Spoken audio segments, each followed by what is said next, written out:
Now listen to Father Knows Best, transcribed, starring Robert Young as Father.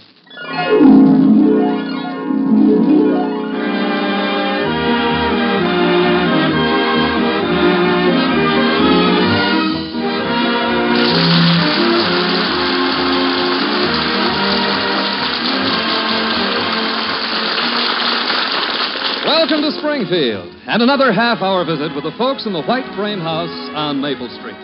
Sit back and enjoy life with the Andersons, Kathy, Bud, Betty, Margaret, and Jim, as the head of this typical American household again sets out to prove that Father knows best.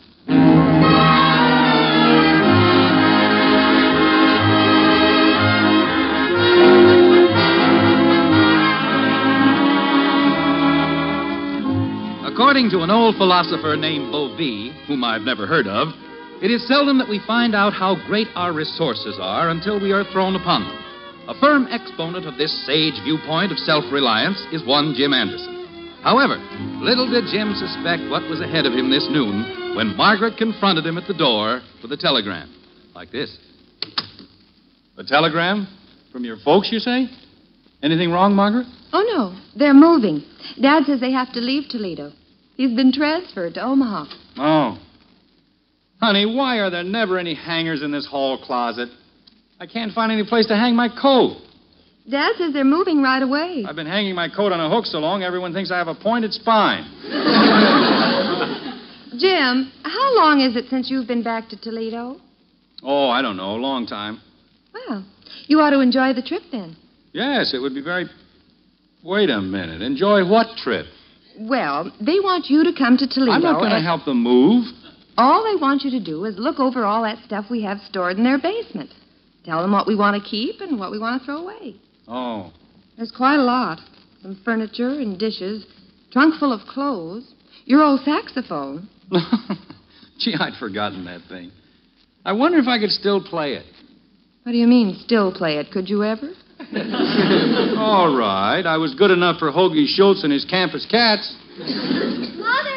I used to take a whole solo chorus of Moonlight on the Ganges. Mother! I'd like to get a hold of that thing again. Mother, has anyone called me? Who are you expecting? Nobody. Oh. But if Glenn should call, tell him you think I'm at the library. He likes the intellectual type. If Ralph calls, tell him I've locked myself in my room. I bet he'll be glad to get that news. He's so utterly old-fashioned. You'd think we were still living way back in the 1930s. Way back then? He's fuming. I mean fuming, simply because I went to that dance Saturday with Glenn. I finally told him I never wanted to speak to him again as long as I lived. Good for you. So if he calls, let me know, because I want to talk to him. Yes, Betty. Now, please don't bother us, because your father is planning a trip to Toledo. Now, wait a minute. You are, Father? Margaret, I don't see how I can get away right now. There's a lot of things coming up at the office, and... Oh, it would do you good to get away from that old office for a few days. Why are you going, Father? Oh, Grandpa and Grandma are moving to Omaha, and they want us to get our stuff out of there. Furniture and a saxophone. And... All they meant... Dad. Bud, Father's going to Toledo. He is? To get a saxophone. You can probably get one right here in town, Dad. What do you want to use it for? I don't want to use it for anything. Seems kind of silly to get one, then. Bud, the reason your father is going to Toledo is to check over a lot of things he and I accumulated during the period when we had to live with my folks. I wish you wouldn't always refer to it as the period when we had to live with your folks. Sounds like I couldn't support you. Well, I didn't mean... We just happened to move in there because we were, broke. Well, Dad, speaking of trips, that's what I wanted to ask you about. Joe Phillips and me are planning one. You are? Yeah, for this summer. We're going to Paris, France. Paris, France? On a cattle boat. On a cattle boat? Sounds like a pleasant voyage. Can I go? I can just see you and Joe and the cattle strolling up the Rue de la Paix. Well, the cattle aren't going right into Paris. Where are they going? Oh, Joe didn't say. They're probably just going along for the ride. Bud, you can't go to France. You don't know a single word of French. Well, that doesn't matter. Joe's uncle told us you can go anywhere in the world if all you know how to speak is just English. All you have to do, then, is learn how to speak English, and you'll be all set. Well, Jim, if you're leaving, I'd better start packing something for you. Margaret, I haven't said I was going. I think you'd welcome the opportunity to get away for a few days. Well, sure, but... I know sometimes I get pretty fed up with the daily routine around here. Feel like I'd like to get away. Sure, I know that, but... Hey, wait a minute. Maybe that's an idea. Why don't you go? Me? Sure, be a nice change for you. Oh, I couldn't go. Why not? Oh, well, I just couldn't, that's all. Why don't you go, Mother? You can decide what to do with all that stuff as well as I can. Oh, I don't know. They're expecting you, Jim. Mommy! I've got too much to do around here. What, for instance? Mommy, how long does it take for this junk to work? What junk, Kathy? This old... Oh, hello, Daddy. Hi, kitten. This old hair tonic. I put a half a bottle on my hair last night, and it hasn't grown a quarter of an inch even. You should have thought of all this before you got smart and chopped your hair off. Oh, it turned blue. Claude Messner's got a cousin who was bald at age 19. Well, now, there's an interesting bit of information. They called him Shorty. Well, that makes sense. Hey, Kathy, did you hear about Mother? She's going to Toledo. Are you, Mommy? Well, no. I'm going to Paris, France. Oh, gosh, I don't get to go any place. Well, I'm not going to Toledo. Your father's the one who's going. Are you going to drop Bud off on the way? Listen, Dopey, Paris, France is a lot farther than Toledo. And he's going with a bunch of cattle. I am not. They're just going to be on the boat with us. Why? I don't know. I've got to ask Joe more about that. All I know is that it's a lot cheaper to go that way. Well, there's probably a lot of wealthy cattle on there, and they're charging them more. Oh, I'll get it. It's probably Ralph. Ralph. Let's see now. That's the one she's not going to speak to anymore. Jim, do you want me to pack your gray suit, or do you want to wear it? Look, I'm not going on this trip. You are, remember? Oh, you know I can't go. I don't know why not. I'll go. Well, for one thing, I don't want to go alone.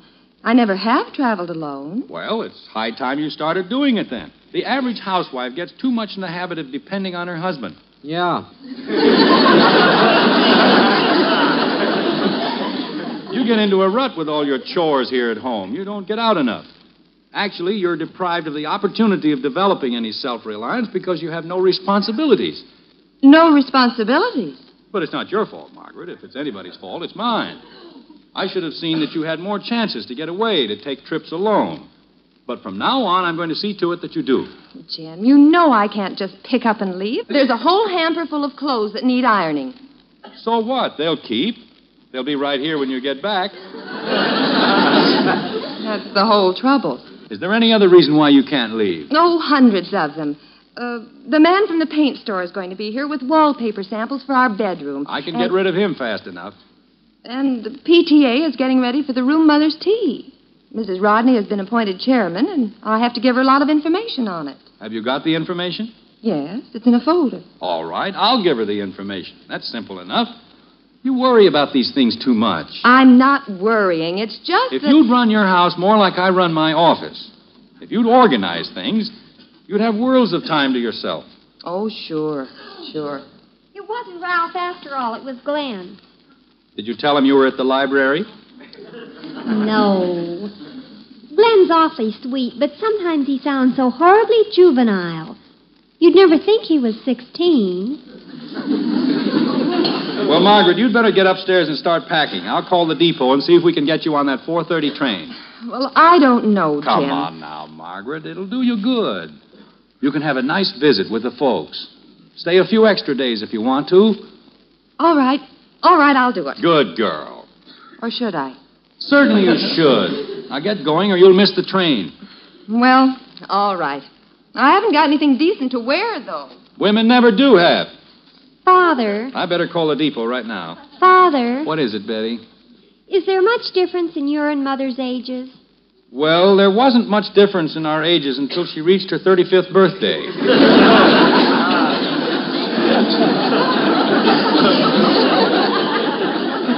Since then, the gap has widened a little. Well, I think it should be highly considered.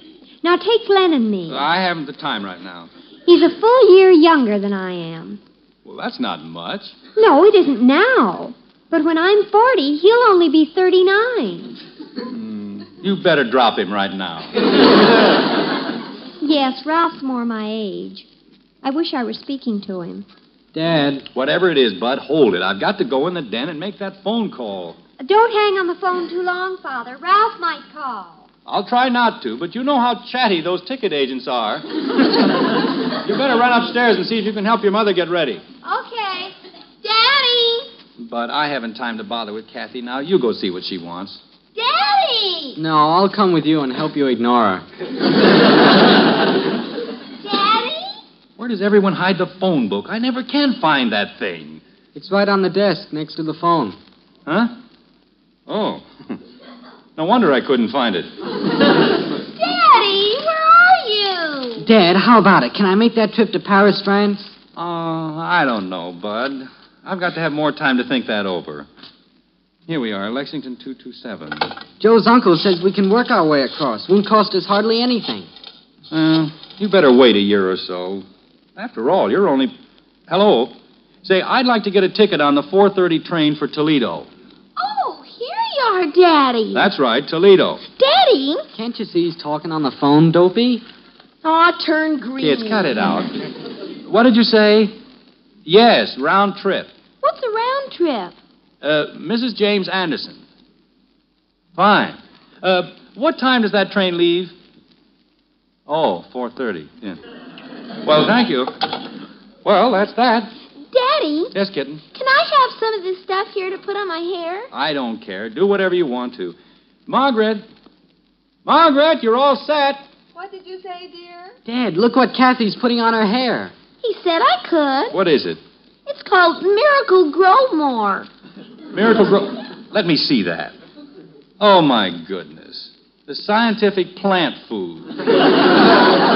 Mom bought that to put on her petunias. It says it's guaranteed to make anything grow. It'll not only make your hair grow, but we'll have to harvest you every fall. Boy, are you dopey. Aw, turn violet. Now then, Jim, what was it you were trying to tell me? Margaret, all I said was that you're all set. Kathy, for heaven's sake, what have you done to your hair now? Oh, I was just trying to make my hair grow out faster with this stuff here. Miracle Grow... Oh, good heavens. All she has to do now is water it twice a day and keep down the weeds. Well, this settles it. I can't leave. What do you mean? This is no problem. All she's got to do is wash her hair. Again? Now, you hurry and finish packing. But there's the meals and the children's clothes. Look, there's and... not a thing I can't handle. You've just let yourself get swamped by unimportant details. Meals are unimportant? With my training in office procedure, I'll have this place running like clockwork. So stop worrying and get your bags packed. Well, all right. Bud, you carry your bags down for her, and I'll get the car out. Kathy, you wash your hair. Dad. Yes? I'm hungry.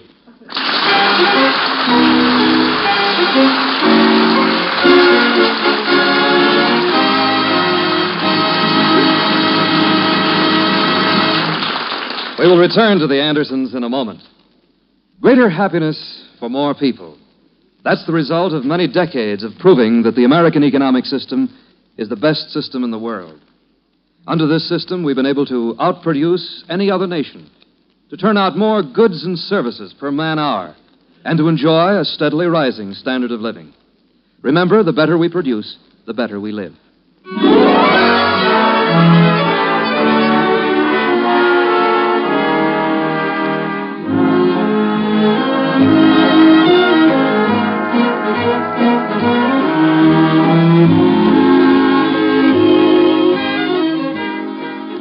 According to Jim Anderson, the surest way for a wife and mother to lose her self-reliance is to stay too close to the shelter of home, losing her strength and confidence in the performance of a few childishly simple tasks about the house. And so, Margaret has been dispatched to handle family business in Toledo, while Jim takes over the trivial task of managing the white frame house on Maple Street. Like this.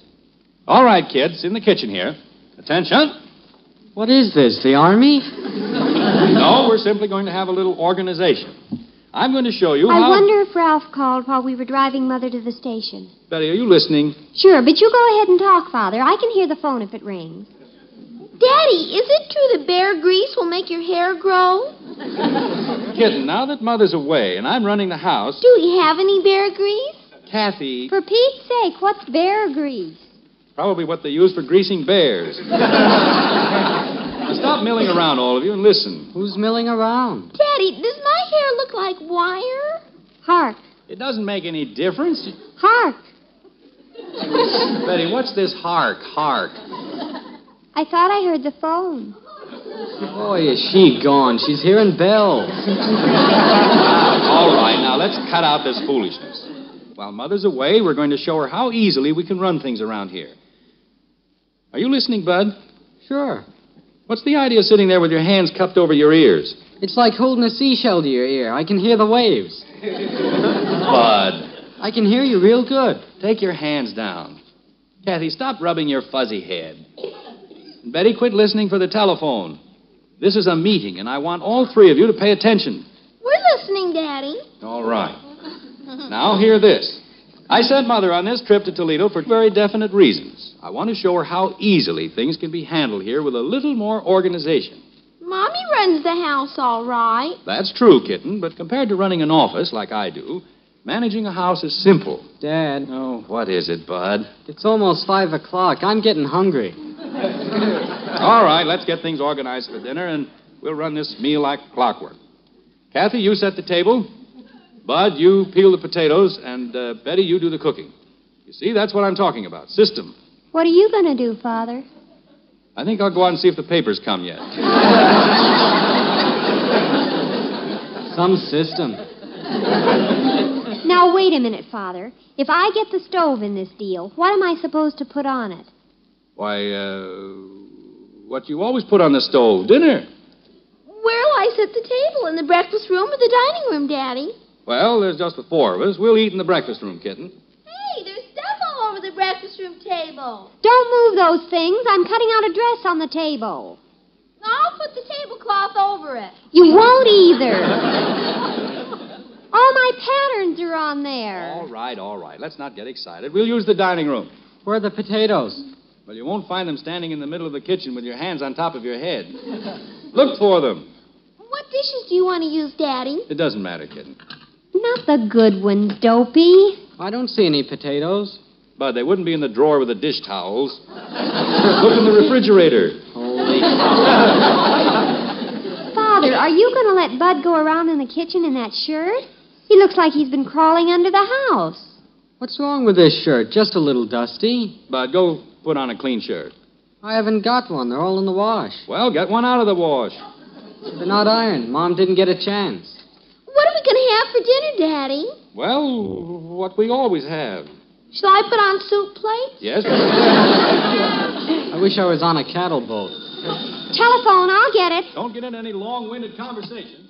I just know it's Ralph. He always calls just at... Hello? Hello, Margaret. Oh, no. This is Betty Anderson. Mother isn't here. Who is it, Betty? This is Mrs. Rodney. I was to call your mother about the PTA. Oh, just a minute. It's Mrs. Rodney, Father, for Mother, about the PTA. I'll take it, Princess. You go out and get dinner started. Oh, how I hate that Ralph. Hello, Mrs. Rodney. This is Mr. Anderson. Margaret? No, this is Mr. Anderson. Mrs. Anderson is out of town, but I have all the information for you, Mrs. Rodney. You're calling about the PTA room mother's tea? Yes, I'm the chairman. Margaret was going to tell me about a recipe for the punch. Well, I have everything right here in a book. We'll just run right through it. Oh, dear, do you have a pencil? Yes, I think I have. Oh. What am I thinking about? I couldn't use your pencil. You're on the other end of the line. Yes. Hi, Daddy. Excuse me. Kathy, where are you going with that laundry? I'm going to iron a shirt for Bud. Kathy, wait. Hello? Hello, Mrs. Rodney. I found a pencil.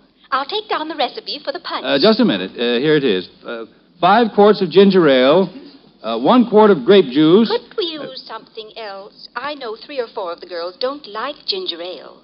Couldn't we use pineapple juice? Well, I don't know. It says here... Dad. Excuse me, Mrs. Rodney. What is it, Bud? Betty doesn't want any potatoes, and Kathy doesn't want any, and I can get along without them. Do you want me to peel a potato for you?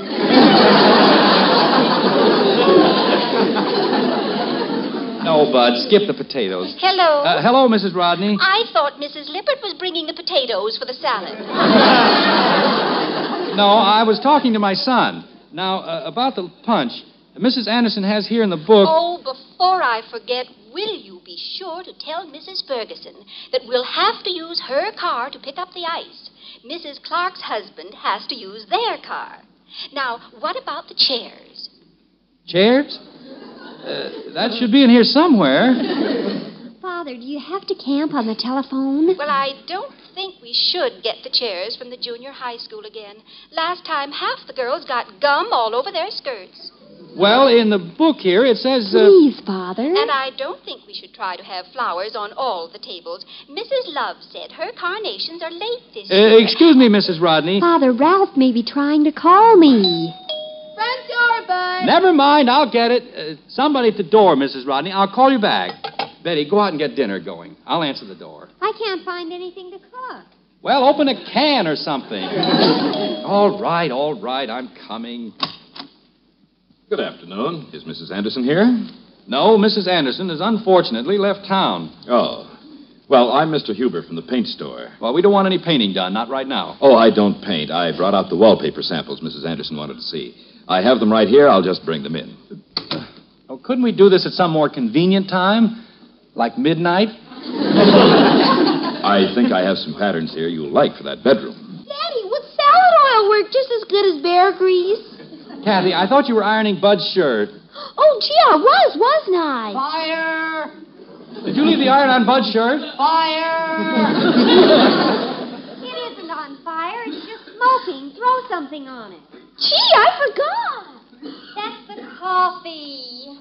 Betty, what's going on? It's all right, Father. I just got a brown shirt, that's all. It's quite a family you have, Mr. Anderson. Yes. Now, Mr. Hubert. How do you like this pattern for the bedroom? It's called Volcano. We could use that in the kitchen. Here's another one that's quite popular. Flowers in the Mist. Yes, I like that. We'll take that one. Or perhaps you like this one better. Ivy and Hummingbirds. Dad, excuse me. What is it, Bud? The organization in the kitchen is falling apart. Just a minute, Bud. Mr. Now, Hubert... if your bedroom has a southern exposure, here's a nice one. It's called Waiting for the Robert E. Lee.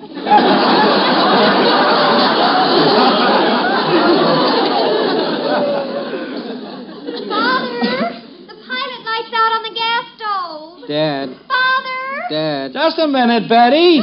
Dad. Yes, Bud. I'm hungry. Oh, no. Telephone.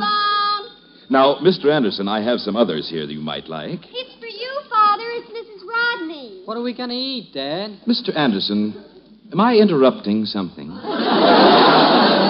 Oh, of course not. It's always like this. Father. Mommy. Margaret, you home? Excuse me, Mr. Hubert. I have some others to show you. Just take your time, Mr. Anderson. Margaret. Hello, Jim. Oh, am I glad to see you. How'd you get here? I thought you were on the train. Well, it's a long story, dear. What in the world is going on? The house is full of smoke, and... Mrs. Rodney's waiting on the phone. Do you want to talk to her again, Father? No, never. Margaret, take the phone. Talk to her. What's the matter, dear? Tell her I'm home and that I'll call her later, Betty. Gee, Mom, it's sure good to see you. Well, I've been gone a full 45 minutes. Mommy's home. Oh, boy. Thank goodness you're home, Mother. Well, we're glad she's home, but let's not be hysterical about it. The house fell apart. It didn't either fall apart. It takes a little time to get things organized, that's all. By that time, we'd be dead. Starvation. Are you leaving again, Mother? Margaret, whatever happened, that you missed your train at Toledo or something, I think it's all for the best. Oh? Yes, I've been thinking there's really no reason for you to go to Toledo alone. I thought I needed it for my self-reliance. Well, I have a much better idea. No need for you to make that long trip alone. Your folks haven't seen the kids in a long time. Why don't we all go? Oh, boy! Yeah, we can eat on the train. What if Ralph calls? It's all right with me, dear, but I'd hate to take you away until you've done what you wanted to do. What's that, honey? Well, you were going to show me how to run the house with simplicity and efficiency. I wouldn't want to miss learning self-reliance.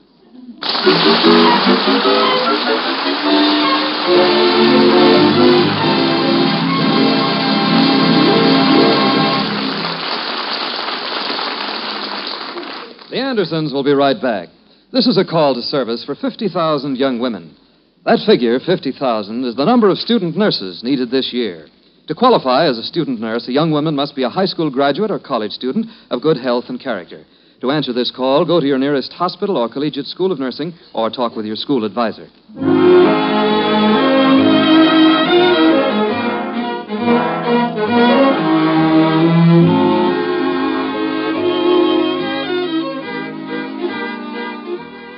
Well, the good ship Anderson had rough sailing this afternoon with Jim at the wheel. But now the regular skipper is back at the helm, and it's full speed ahead and steady as you go. It's a few minutes later in the Anderson living room, and the last remnant of the afternoon storm is being sent on his way. Like this. Thank you for stopping by, Mr. Huber. Thank you, Mrs. Anderson. Goodbye. Goodbye. I can't understand it, Margaret. I'm an efficient man. I'm a capable organizer. What happened in this house when you stepped out the door? I can't understand it. Well, dear, it was probably just one of those days. I know darn well it wasn't my fault. My business depends on efficiency, knowing right where everything is, knowing exactly what's going on. Of course, dear. How in the world did you miss the 4:30 train? I made the reservations myself. I got the time right, I know. Well, you got the 4:30 right, dear, but it was 4:30 tomorrow morning. How could that railroad have made a mistake like that?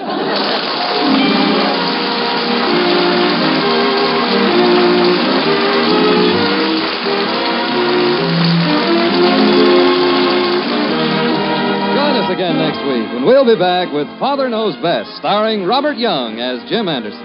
In our cast were Ted Donaldson as Bud, Jean Vander Pyl, Rhoda Williams, Norma Jean Nilsson, Lynn Whitney, Howard Culver, Bill Foreman, and Don Stanley speaking. Father Knows Best is directed by Andrew C. Love, transcribed in Hollywood and written by Paul West and Roswell Rogers.